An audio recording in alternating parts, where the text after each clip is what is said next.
Born amongst the rocky crevices of the Copeland Islands, these grey seal pups are just a couple of weeks old.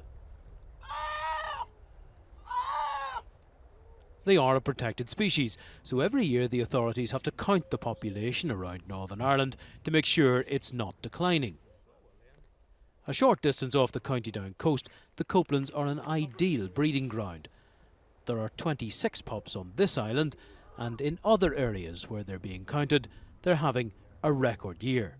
It certainly seems to have been a good season, and with the weather having been so good for the last few weeks as well, they haven't been hit by storms or anything like that, so they've had good conditions basically for the mothers to come ashore and feed them and for them to grow. Seals is a top predator, top of the food chain as it were, so if they're in good condition then hopefully that means the ecosystem associated with them is in good condition too. It's not easy being a seal pup. For 4 weeks your mother sits out at sea keeping a good close eye on you and coming in every day to feed you with thick creamy milk.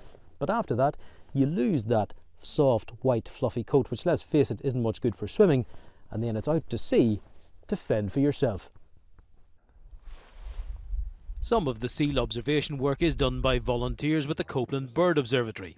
That's when they're not kept busy netting and ringing birds like this tiny goldcrest, one of more than 80 species recorded on the island this year. They are in people's gardens quite often, and they're just a tiny little bird flittering through, and you would never from the distance from your window see the crest. Now you're ready to go indeed? Yes.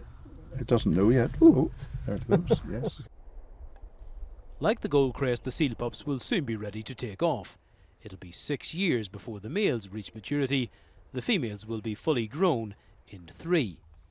Then they in turn will come back to the Copelands to breed and ensure the future of the grey seal in our inshore waters. Conor McCauley, BBC Newsline, on the Copeland Islands.